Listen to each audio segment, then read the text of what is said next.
Oh, hello. Do you think that Big Brother is watching? Or that the Illuminati are planning to take over the world?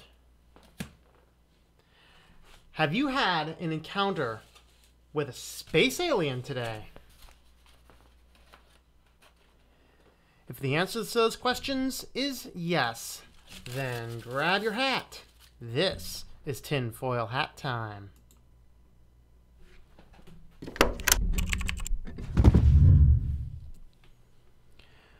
Welcome back to tinfoil hat time.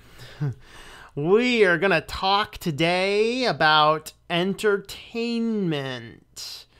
How we are in this country, maybe the Western world around us, entertained into a stupor. So that's what's on our agenda for today. What do you guys think? Are you entertained into a stupor? Do you pay attention to the things that are going on around you? Just curious to find out if we are all entertained into a stupor. So, greetings everybody. Welcome on. Is anyone experiencing issues with YouTube today? I'm just kind of curious because I have, for the first time ever, had a significant drop in subs. And I don't know, it's just like, it's looking like numbers are showing up from yesterday's numbers. I don't know, anyone else experience that? And if so, you know, if you're not subbed and you mean to be, double check, make sure you're still subbed. I don't know what's going on, but I have a lot of loss in subs today. For some reason, I have no idea why. Actually, if the day ends like that, then it will be the only second time ever I've actually had a drop in subs. So, greetings, Carbon Programmer. How's it going there? Do I watch PragerU? Not really. Hello, Naras. Greetings. Linux Elitist. Hello there. Haddock. Greetings. It's been a while since I've seen ya. Everyone forgot this in the background while I was doing work, but it made it at least. Sweet. Awesome. Yeah, so, let me know if you're having issues with YouTube out there as well. And, you know, what is the cause? You know, did I highly offend somebody last night with my demonetized video? I know it's demonetized because it was highly offensive, but, you know, I mean, I didn't see that much outcry. I don't know. But regardless, you know, what we're going to do today is we're going to have a look at this whole entertainment issue. And this is an item that I have been, I've been watching closely. I've actually have a manuscript of a book written on this very topic, and it is kind of a significant one because I really have spent a lot of time dealing with it and seeking to understand it, although I'm going to approach it from a slightly different standpoint today. However, we're going to dive on into this. So, what do we have to say about being entertained into a stupor? Well, there is a fabulous anonymous video, actually, which talks about the 9 ways that our society is being dumbed down by the elites. And I hate using the word elites. But like a lot of these crazy conspiracy theories, and I'm not a conspiracy theorist, if you're watching this for the first time, I'm actually not a conspiracy theorist. But what I've been starting to see lately is some of these things are starting to show up and look more and more and have actual solid documented evidence. And that's what tinfoil hat time is about. It's about taking things that are on this realm of conspiracy and moving it over and going, maybe there's a lot more truth to this than we actually believed. So, you know, I'm not a 9/11 truther, and I don't have any qualms about, you know, any comment at all on the whole JFK or anything else. I've outside of being a teenager, I don't think I've ever questioned Area 51. It's just a matter of that's not where I want to take things. I don't want to speculate on weirdness, but what I do want to do is focus on the things that we start to see. And what was fascinating, though, about that anonymous video I brought up, and I can't remember the title of it. It was some clickbaity title for sure that had nothing to do with the thing, but they made 9 points about the ways that society is kind of being dumbed down. And actually that's what I'm going to talk about here today, is one of those 9 ways. And maybe I'll cover some of the other 9 ways in some of the videos, and who knows, maybe I'll find one of the masks to wear, right? Would that be cool? The tinfoil hat with one of those vendetta masks? That'd be interesting, wouldn't it? But regardless, we're going to jump in here and have a look at the entertainment industry. And a lot of it's because, you know, we're on the middle of the Christmas shopping season now, and we've had, you know, pretty soon, if it wasn't already released or will be released in the next week or so, the new Star Wars movie, and then we had the whole Battlefront controversy. We're going to have a look at video games first, and then do an kind of auxiliary stuff on the other items, because I've talked about the other items quite a bit. And so we actually want to start our discussion today having a look at an article from The Guardian.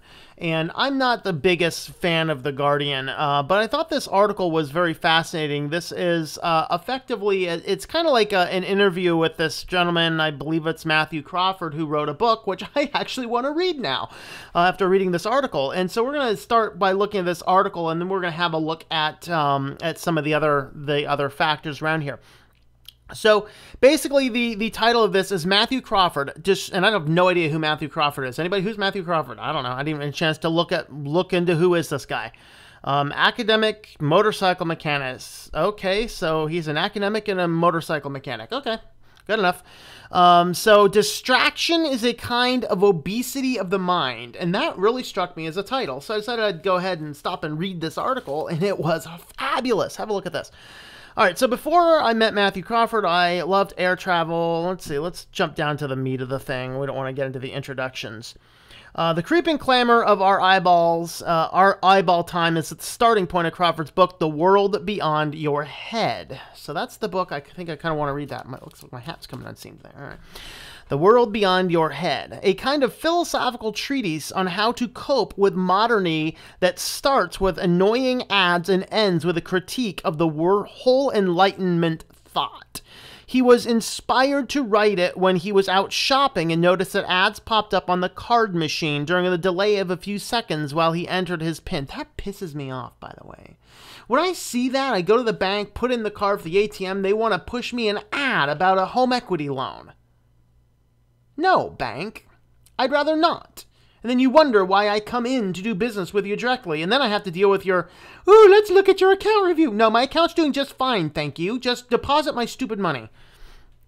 All right. A kind of philosophical treatise on how to cope with modernity that starts with the whole annoying ads and ends with a... Let's see, I already read that part. Okay, ads are everywhere. On hotel room keys, on x-ray trays at the airport security, and on handrails in the escalators.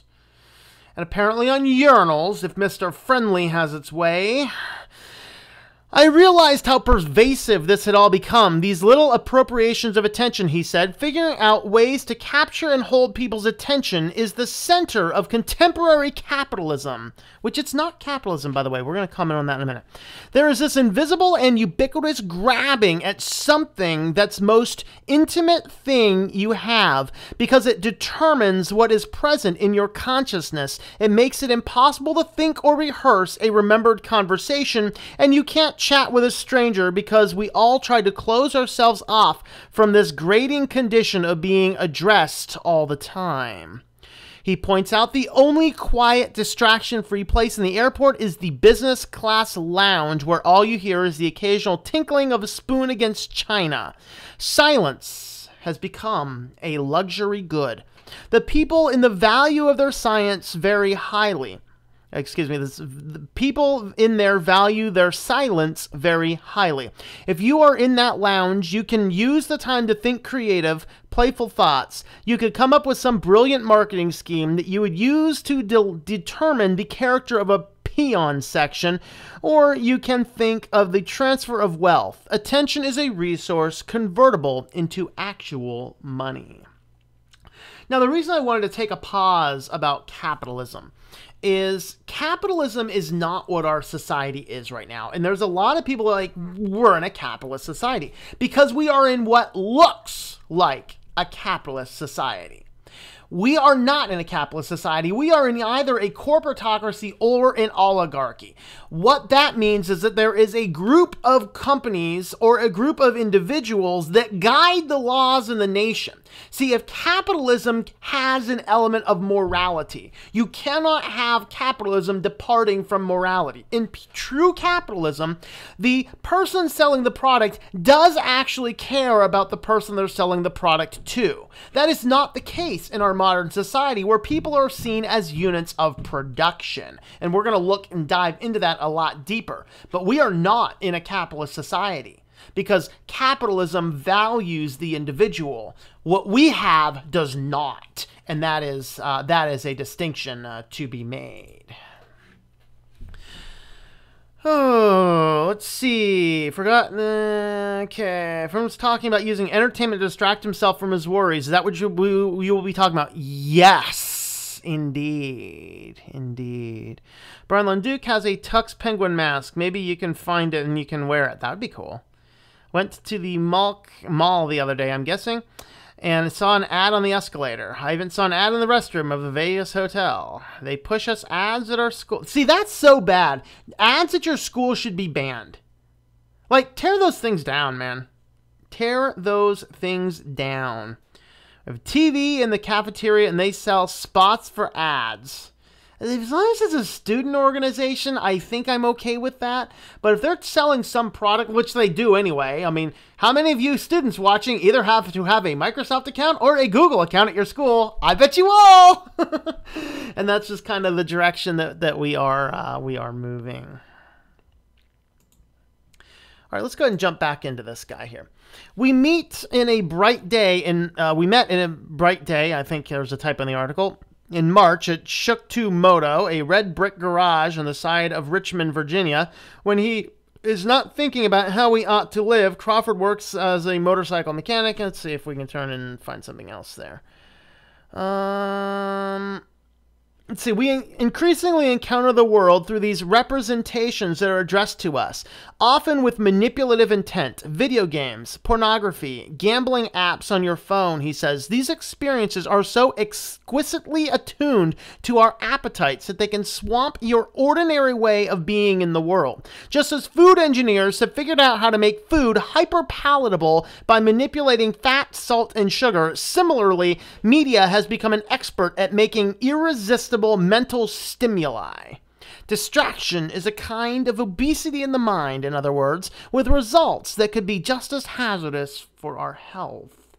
See, and that is a reality of this, is that as this gentleman is talking about this, it is true. The companies in the food industry are looking for what is called the bliss point.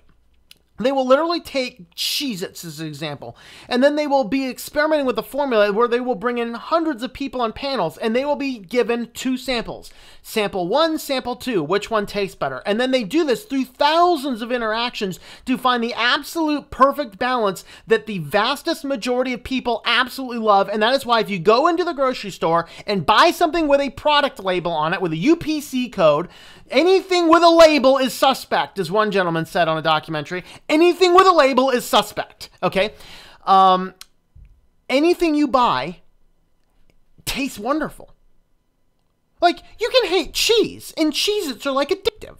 I know, I have a Cheez-It addiction. That's why I try not to buy Cheez-Its. Because if I buy a box of Cheez-Its, the thing's gone in less than a day. They have perfectly engineered it with an amazing bliss point to addict you. So you cannot eat just one. That's like Lay's motto, you cannot just eat one, or whatever variation it is true. But the reality is that's what they're doing to our bodies. And what we're going to look at today is they're applying the same stuff to our minds. To our minds. Is it true that school food is as unhealthy as junk food? Yes. And here's the reason. Let me actually, that's kind of off topic from the video, so I'm going to jump over to comment section to answer that so I can edit it out. I use my comment bar to edit parts out of the video. All right, so as far as the school food is concerned, it is all highly processed. Like, look at milk, for example. If you take a can of Coke and you take a bottle of chocolate milk, you will find that ounce per ounce, the chocolate milk contains more sugar, or at least the same amount, oftentimes more sugar than a can of soda. And there is nothing else in the milk that is beneficial. The only thing that is beneficial in the milk is the milk fat. And they've taken that out.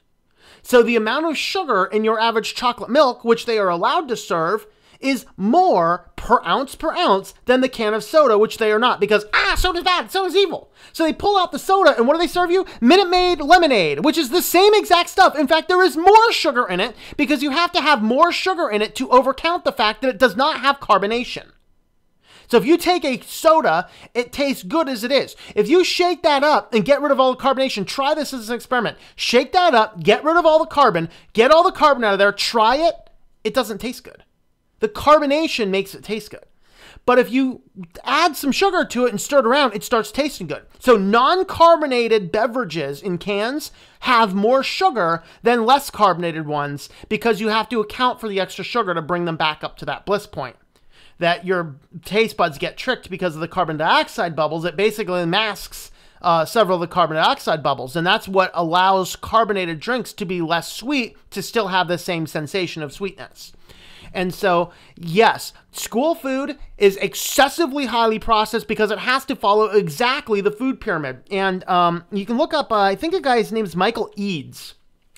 He is a medical doctor, and he has written a book about the different types of healthy fats. And what he did in his observations is that the exact diet that you give a cow to make it fat intentionally, so you can make it big fast, so slaughter it quicker, ergo make more money with less production time, is the exact same diet they feed us as people according to the food nutrition diets. And so that is the baffling thing, that they're telling us this is what's healthy, but the food pyramid, whatever it is now, My Plate, whatever else, it's getting ever so slightly better in that they stop focusing on number of servings of this or that.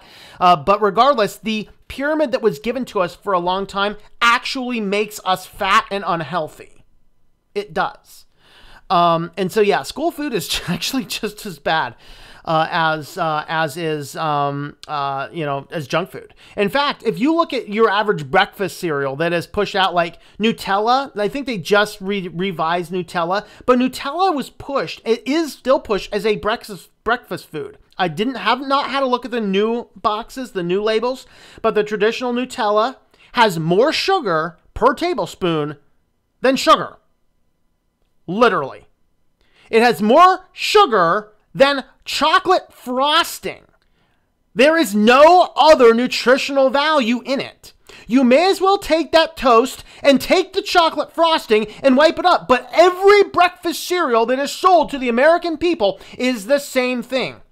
You are better off eating a Snickers bar because the real peanuts in the Snickers bar counteracts the bad health. All right, I want to jump back into our topic now. I can go off on food for a long, long time. Yeah, Chip, carbon programmer, you can blame him. Might as well be junk food where I'm at. I get food poisoning 3 times at the cafeteria. They don't give a single cent back. Yep. Greetings, Chateau. How are you? And hello, Chip, again. I don't think I said hello yet. Remember some restaurants in China putting opium in ingredients to make the food addictive. More. Why bother? Just put sugar in it. Sugar's actually more addictive than opium. Oh, they all use cheap ingredients here. Highly processed everything. School doctor told me the food at school is unhealthy. Your school doctor is right. But they have no choice but to serve it. They will lose their federal budget if they do not serve what the federal government says to serve. They will not have the federal aid if they refuse to serve what the federal government says to give them. Many brands can be traced back to Coca-Cola. Yep. Yes, Coca-Cola did start with cocaine in their drinks. That is correct. About tea and coffee. Let's see. Cereal is just full of artificial sugars. Rather eat a piece of pizza than cereal. Yeah, it's probably slightly better for you, too. All right, let's go ahead and get back to our topic here. So here is, of course, The problem, of course, we're going to focus on video games first, of course. Even on WebMD, we have a article giving its tip of the tinfoil hat to video game addiction. So compulsive video gaming in a modern-day psychological disorder that experts tell WebMD is becoming more and more popular. In fact, in Pennsylvania was the first ever United States-based therapy group that recognized video game addiction, and I believe it was either in Scranton or it was in Philadelphia. It was one of those two, and I forget which one it was.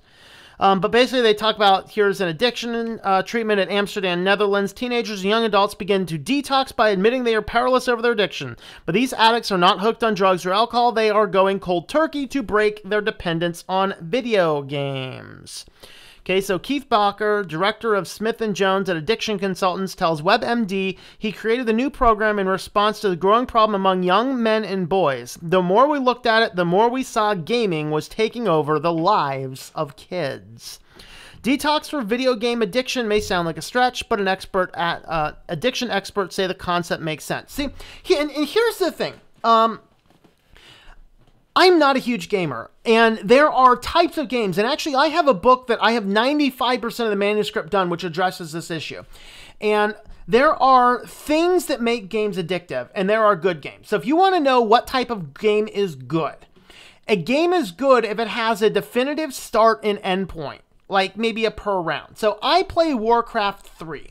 I will not go near World of Warcraft. It is completely addictive. It is open-ended. You do better the more you play it. There's no definitive end. There's no end point. And if you don't check on there every once and again, wow, you lose your things. Those are some of the traits of an addictive game, and we're going to talk more about those in a little bit. But the overall point is that in the midst of this gaming addiction stuff, a game that is too easy, too fast, like Tetris, that is highly addictive. Something like Super Mario Brothers, not so much so. The older style of Nintendo games were, for the most part, not super addictive. It's when you started getting into the large world games. The first one I remember was, I think it was Final Fantasy 13, maybe? I forget. Maybe it was Final Fantasy 11. And whatever came out around 2004, 2005, that Final Fantasy had such a large open world that you could play it for literally hours and hours and hours and days and never really get too far. Well, what's happening now is the entire game concept is open-ended. And open-ended games are more addictive. And the more you play, the more addictive. And the more you spend, the more addictive. And so we're going to dive into this after we talk about what a video game addict had to say. So this is on the Star Wars Battlefront Reddit, and this guy here is 19 years old, and he is a gambling addict, and he writes here an open letter to DICE, EA, and other devs. All right, so... and he gives us a TLRD. Maybe we'll just read that first. So I do not blame any of my choices on any company that have microtransactions. My choices are my own, and so is my addiction. I just wish that someone had told me of the dangers before I started. Now, as summary of my story, I'm 19 years old. I am paid $15 an hour. I started spending on in-app purchases, moved to real video games, started at CSGO. I don't know what CSGO is. Skins, and then on the gambling scene there. Spent around $10,000 that I can prove in the last 2 years. Please help microtransactions to be known as far as a more dangerous type of purchase than a pack of gum. At my worst, I was working 2 jobs and considering dropping out of high school. Please consider how unregulated microtransactions can affect the youth of the world.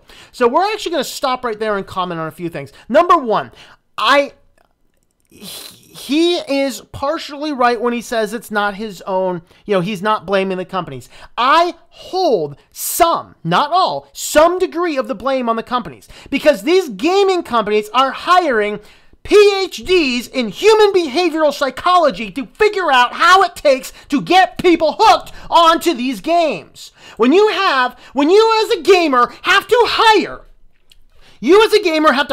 a PhD in human development in order to sell a video game, addict a child to your game. You need to burn in hell. That's what you need to do. That's a problem. That is a problem.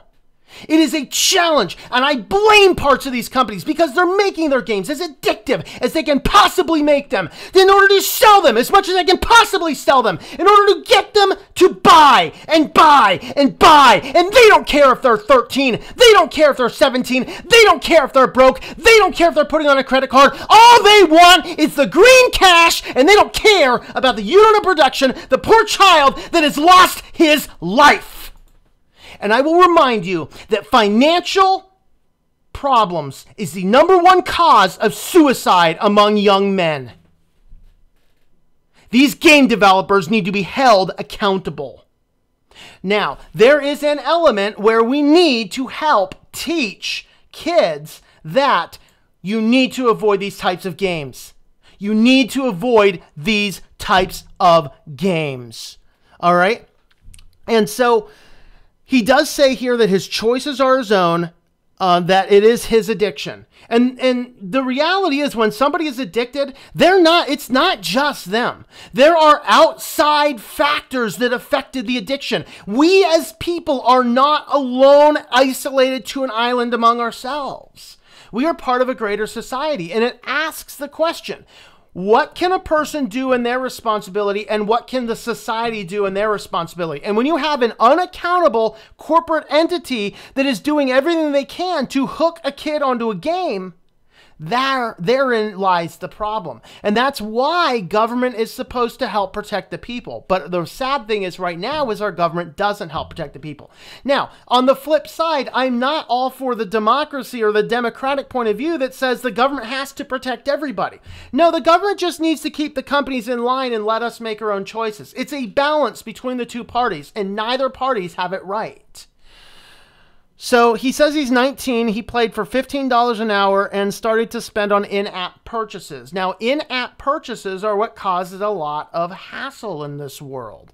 And so that is one of those challenges that we have, is that the gaming industry is just starting to see how far they can push the boundaries on any given thing, and that is what is going on. Now, I'm not going to go ahead and read his whole argument. I'm going to try and put all my references here in the video, so you can come down here and read the rest of the argument. I think that part's there because we have a ways yet to go before we jump in. So next, let's have a look at how the video game industry does this. And I actually pulled this article from Cracked, of all places, because they actually had a lot of fascinating points. So 5 creepy ways video games are trying to get you addicted. And this is where we come back full circle and say, yes, it's not just, okay, I got addicted to video games. It's like, you know, if I went out and I shoot up some heroin because I'm stupid, my addiction has a whole lot more. But if I go into a hospital and they could have given me Tylenol, but they gave me fentanyl instead, and I get highly addicted to fentanyl, and that's what I talked about in the tinfoil hat time of maybe about a month ago or so. You know, you get into that, and what starts to happen is we can get dragged down by the decisions of society, and those drug companies fast push that thing through against recommendations of people who said this is going to be a bad deal. And so this is these companies, 5 ways that they get them. Number 5. So they're kind of going 5 to 1. I don't know. So 5 to 1 puts you in a skinnier box. So what this means is that reducing your space, reducing your area. And they don't really define this very well, but from reading the article, the context, I could come up with 2 views. Number 1 is reducing your ability to get away from the stimuli. So forcing the game on you on all of your means and modes. So can you save your status on your smartphone and resume on your computer and link it to the same account? That's one possible interpretation. Another thing is just putting it constantly out there in front of your ads. This is the one I wish they would have done a better job at defining what is this skinnier box.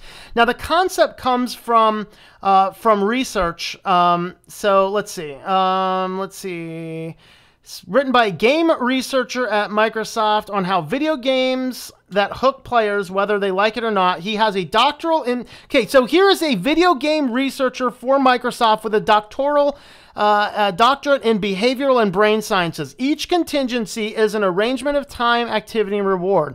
And there is an infinite number of ways these elements can be combined to produce a pattern activity you want from your players. You see, that is unethical. It is unethical to develop a game that is so addictive that your players are forced to keep on buying.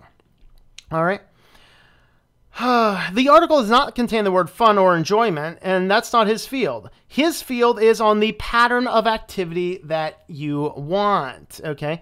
His theories are based around the work of B.F. Skinner, who discovered you could control behavior by training subjects with a simple stimulus and reward. He invented the Skinner box, a cage consisting of a small animal that, for instance, press a lever to get pellets. Okay, now it's not just press a lever to get pellets, though. Because if every time you press a lever to get pellets, press a lever to get pellets, press a lever to get pellets, it's too easy. You're conditioned to say, every time I press a lever, I get pellets. But that hurts you. Okay. The challenge is, now of course, I think the way they're playing this here is the game used to be sold to us. Now it's basically a subscription. Now, number 4 is creating the virtual food pellets to eat. We're actually going to get into the point I was going to get into here in a moment. And so creating the virtual food pellets for you to eat. So most addictive based games are based on this fact. Your brain treats items and goods in the video game world as if they are real because they are. Okay, so if you've ever played a game where you keep on mining or harvesting or going back and over and over and over to a field to find that one weapon or that one armor or XP or whatever else you're trying to farm, that's what we're talking about. They've got you hooked into the cycle to keep doing the same action over and over in the hopes that you get it. See, if you did the action once and you got it, no problem. It's the randomness and the chance that causes the problem. Actually, they have some of the research listed down here. Making you press lever. This is the point I was getting to earlier. So we have a rat in a box here, and if you train the rat in the box, every time he touches the pedal, he gets food. He actually starts touching it, he likes the food, and then he stops. But if you get the rat to press the lever, the stimulus comes at a random interval of you pressing the lever. You keep pressing the lever. You keep pressing, you keep pressing, you keep pressing, you keep pressing, because every 5 or 6 or whatever times you press it, and it's a random number, you'll get the reward. But then they have more rewards. So there's always a better gun. There's always a better armor. There's always a better thing. So you keep pressing and pressing and pressing and pressing. So the idea is we have some variation here where you can show this guy here is the guy that gets him to press the button the most. Okay. So it's variable ratio rewards is what this is called. This is the exact functionality that you get inside the loot boxes. You got to buy the loot box. You open it up, and you might get a reward. Well, you will get a reward, and it may or may not be a good reward. So the idea is you keep buying it. You keep buying it, and you keep buying it. Now, the greatest example of this I've ever seen is I used to play Magic the Gathering a lot more than I do now. I don't mind a good, every now and again, Commander game right now, but even that's kind of becoming stupid. But way back, I think it was when the Zendikar, the Return to Zendikar pack came out, was a year and a half, 2 years ago, and they had, for the first time, these expedition lands.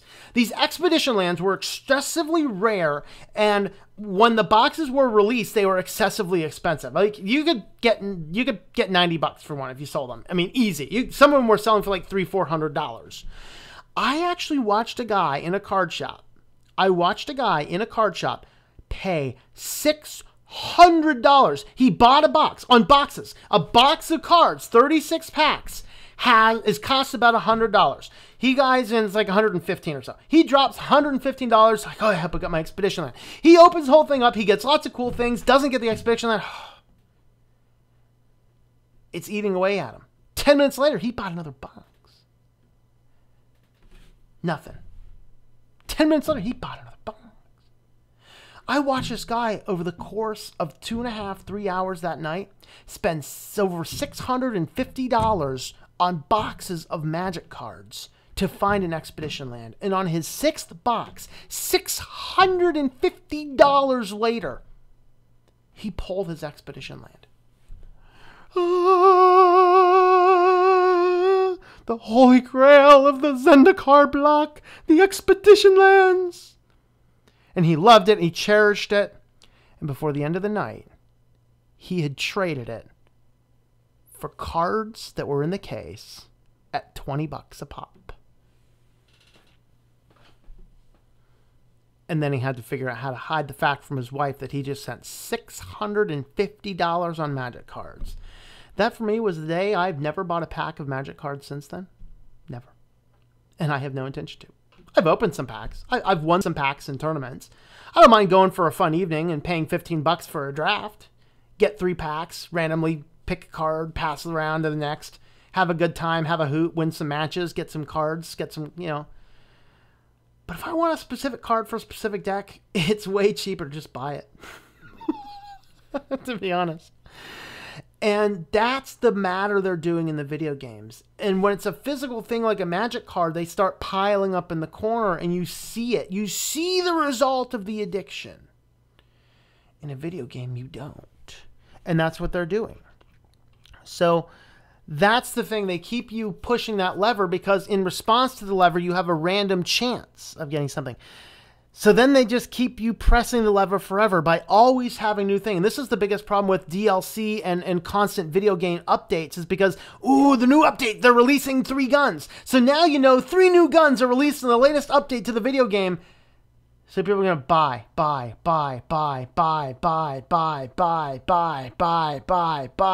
until their bank goes bye-bye.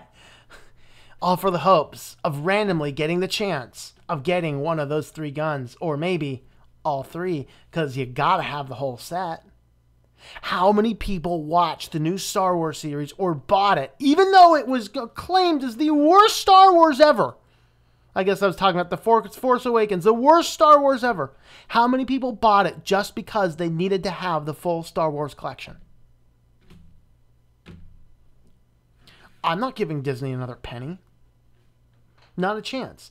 They've taken everything and they have taken all of those Star Wars fans and compressed them through a giant thing to extract every dollar out of their fan base as they possibly can and just ease up for another year so they can save up so we can press them some more and get them entertained to the point where they give us all their money.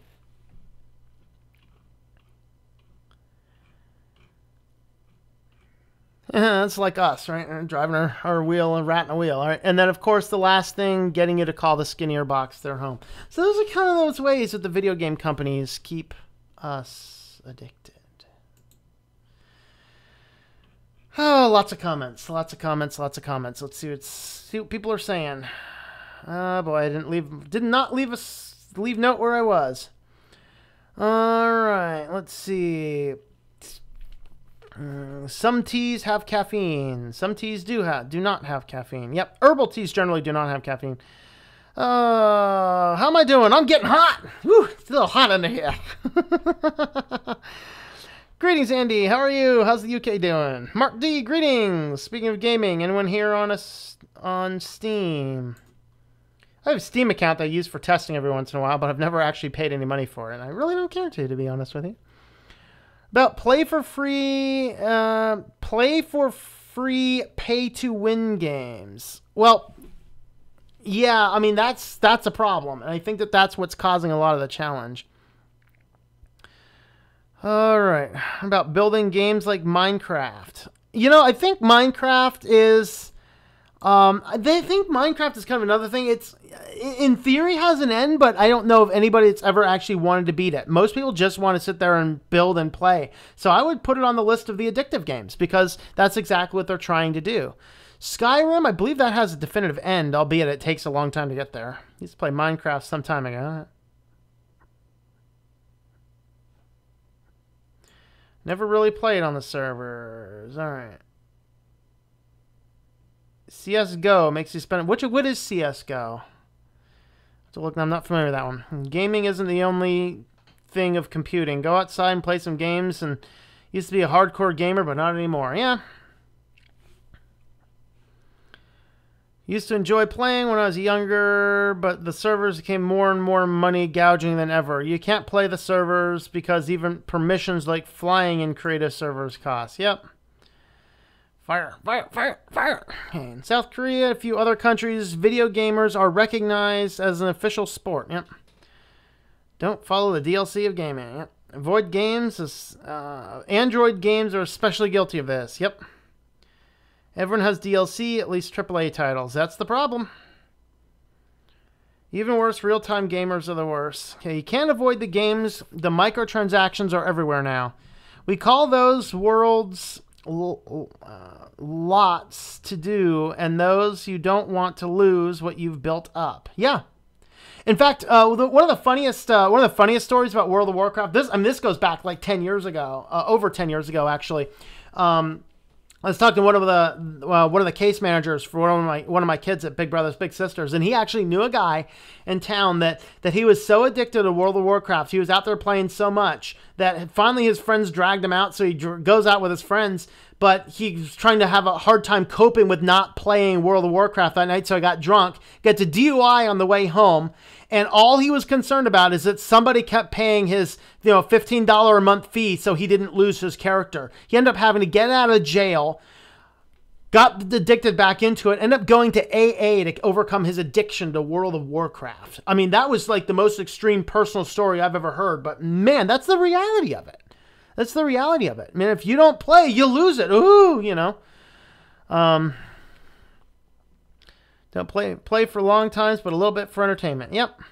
And the reality is, though, Chater, is it gets to the point in these games that you can't even do that because it's no fun. Like I don't keep up with Magic much anymore, and I used to like going up to my cousin runs the Magic division at his store, and I used to like going up there once a month and just playing some cards with him just for fun. It's not even fun anymore because the only way you can possibly keep up to date and play for fun is if you're dumping hundreds and hundreds of dollars into it. And the reality is Wizards of the Coast, and actually, which is owned by Hasbro now, Hasbro's a genius. They're just a genius at getting people addicted and stuck into the system. It's like they're releasing so many packs of cards constantly. It's just like, it gets to the point where it's just like, and it gets this addiction built up that you just can't sit there and just have your own things. You gotta have the latest. You gotta have the greatest. You gotta have the playset of all your favorite cards. You gotta have every card of this creature type. You gotta have every card from this set. You gotta. And that's a problem. That's a problem. But they're brilliant at it. They have this mass addicted thing. That's why there's even a whole cartoon system for Magic called Cardboard Cracked. It's just a cartoon strip of Magic games. Like Magic cartoons things. And it has a lot of truth to it. Mobile phones started pushing DLC skins. Yep. There's a game called Maple Story where armor and weapons have value in video game currency and in real life currency. A set of armor can be worth $1,000. Yeah. You can sell that thing on eBay. Even trading cards. Card games can be addictive. Yep. I'm live. Yes, Mark, I am live.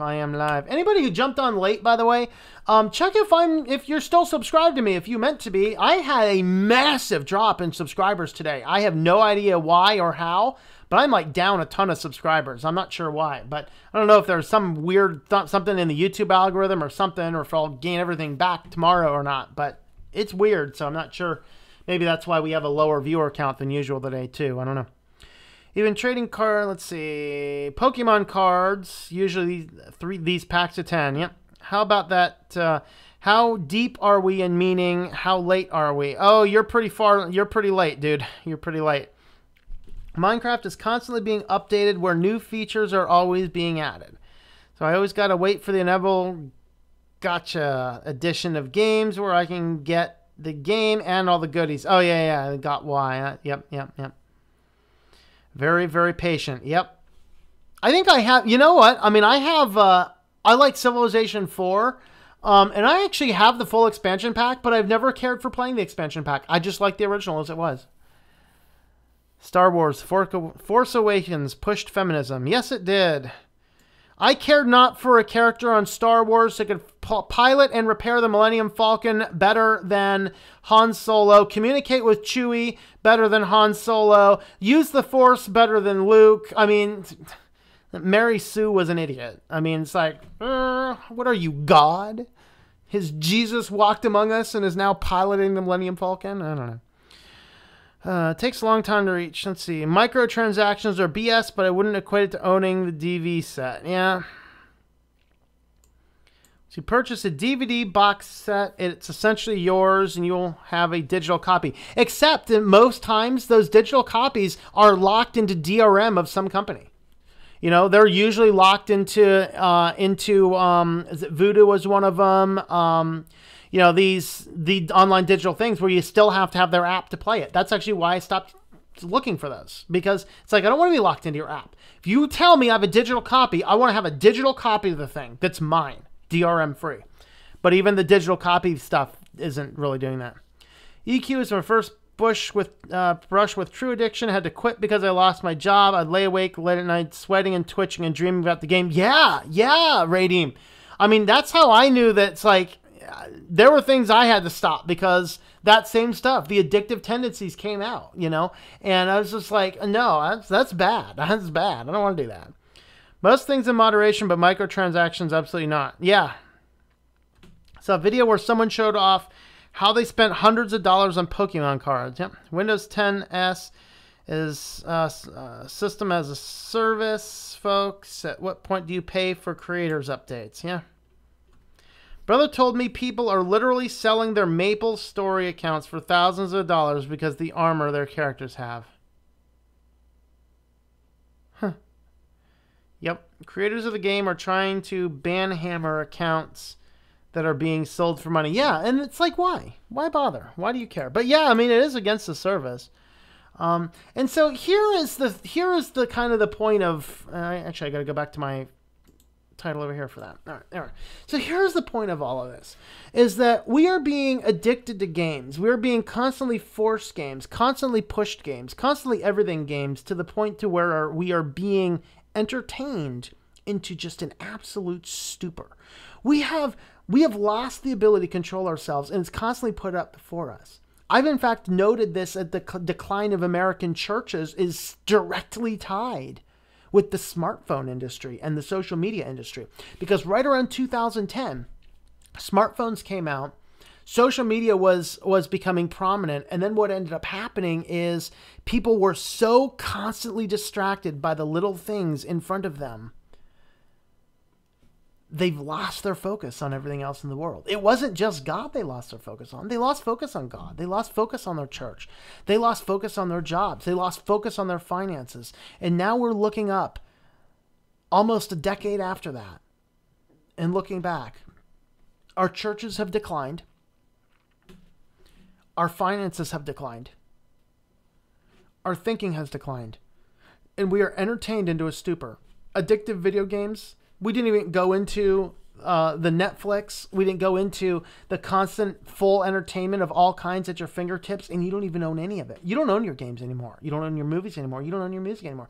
Everything is a subscription service. Everything. And we are so after our own entertainment. We are so after our own addictions. We are so after our own everything. We have no real say in what we're doing anymore. And entertaining ourselves into a stupor is one of the ways that they control us, because we're giving out money month after month after month after month for subscription services, for video games, for DLCs, for loot boxes, for everything. We're giving it all. We're giving it all. We're giving it all. And we have no concept of how to control ourselves. That's a challenge, people. So thank you for watching this tinfoil hat time. If you'd like to help support what we're doing, check out switchtolinux.com/support. You can learn about how you can best help support what we're doing. The best way, well, there's a lot of good ways, but one of the better ways is Amazon. If you shop on Amazon, use the affiliate link down below. Doesn't cost you anything, and Amazon will send us a very small tip.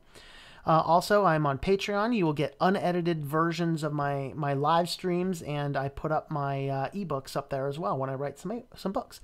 So thank you for watching, and I hope that you enjoy switching to Linux. All right. Well, let's see what else we got. Let's see. Brother told me people are literally... okay, I think I read that. Creators... Okay. The game Star Citizen is another black hole for your dollars. They buy digital spacecraft worth hundreds of dollars, and the game is still unfinished. When everyone else says it's normal and it's fine, everyone does it as a Christian, you might need to step away and say no. Yeah. When everyone else says it's normal and it's fine, everyone does it as a Christian. See, that's the thing is a lot of Christians themselves are misled. And so you need to evaluate that. Is what you're being led into in alignment with the scripture? If you're a Christian, you ask that question. You have to have self-control. People who spend that kind of money on a game are obviously have a gambling addiction. That's correct. And the challenge is, though, is that you can't play a game like Battlefront 2. I mean, well, before this whole debacle happened, you could not play that game and enjoy yourself without spending a lot of money. And that's what they bank on. And a lot of these games, they're play to win. I mean, you can technically play for free, but you really can't play for free because, like, it's kind of like you're walking around as a level 1 guy and a level 100 guy comes up, oh, kills you. The only way you can possibly compete is if you spend to build up your defenses. It's the only way to do it. And so, while de facto you can play for free, you really can't because if you don't have the latest and greatest, you have no chance. And that's kind of a challenge. Oh, this is why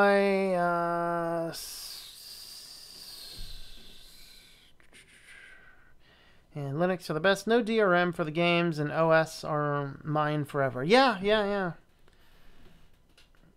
GOG. I'm not sure what GOG is, but absolutely. Well, I had a couple of other articles. We'll go ahead and do this for the folks on the catching the full live stream here, and for that I'm going to leave these out of the edited videos. But the other things I actually was going to bring up here is looking at things like, we're so distracted by entertainment, like why does Candy Crush come pre-installed in Windows 10? And you could uninstall it, but even though you uninstalled it, it would come back at the next update. And I'm not sure if it still comes back at the next update or not. It was for a long time. Of course, how do you uninstall and remove the Xbox app? Like, I don't want an Xbox app on my computer. It's like, why? Well, oh, you can uninstall it. It just requires going into the PowerShell as an admin and running some scripts that the average user has no idea what they're doing. Like, oh, run this. Yeah, that's a good way to brick your computer. Why can I not uninstall this stupid thing like everything else? Now, I was told, somebody said, that the latest edition of Windows 10, you can uninstall some things. And actually, the latest iOS, you can apparently uninstall a lot of the things that I would otherwise want to uninstall. So it's actually good that they're moving in that direction if they truly are. But it's so weird that for a long time, we had all of these crazy entertainment-based and focused apps we could not get rid of. And of course, we have this whole thing about about bringing your ideas to life in 3D. Ooh, this is like no business application. And look who it's marketed to. This isn't marketed for any real production means. This is just marketed to have a good time. And, ooh, having fun with little, it's like, and that's the thing. Same thing with animojis. I think I left the animojis off the list here, but the animojis are the same thing. Like, why? Why do we need to focus on these whole animojis? Why is it a selling point of the iPhone 10 that has animojis that will map my entire face and cause the emoji to take on my facial expressions? I mean, that is like entertained to stupidity. I mean, we are done. We are done when that is the core of what we're trying to do in the world. So, kids,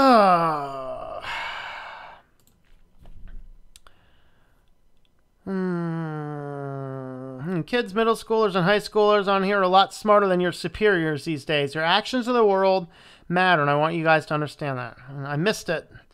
I'll have to wait for the next stream. Yep, well, Pseudo Linux, I will be uploading the copy. Of course, you can watch the stream before I take it down. The live stream will be taken down just later on tonight, probably, after I get the edited version up is what I do. So, Unsaved authority figures are watching and taking notes of how you carry yourselves as Christians, and though they would never admit it. Absolutely.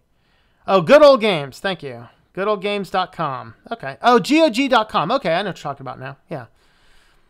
Heads up for your generation is, in fact, America's future. Yeah. I'm getting up, setting up the Retro Pi Raspberry Pi. I'm getting some more games later for Atari. Yep. Games like Smite are free, but you need to pay to do well. Finished my own cloud server yesterday. Love it. Sweet. I hope you have a video up there. I'll have a look at it if you do. So, all right, folks. Well, I think we're gonna go ahead and end this up with the kitty cam. Hopefully the kitty cam's actually working today. It does appear to be working. We're gonna go ahead and end this like we're supposed to end this by giving this adorable little kitty some temptations. Oh yeah, you know it's coming to you, don't you? Oh yeah, you want some temptations, do ya? Oh. Oh yeah. Oh yeah. Oh yeah. One more. The last one. Yeah, let my fingers clean now.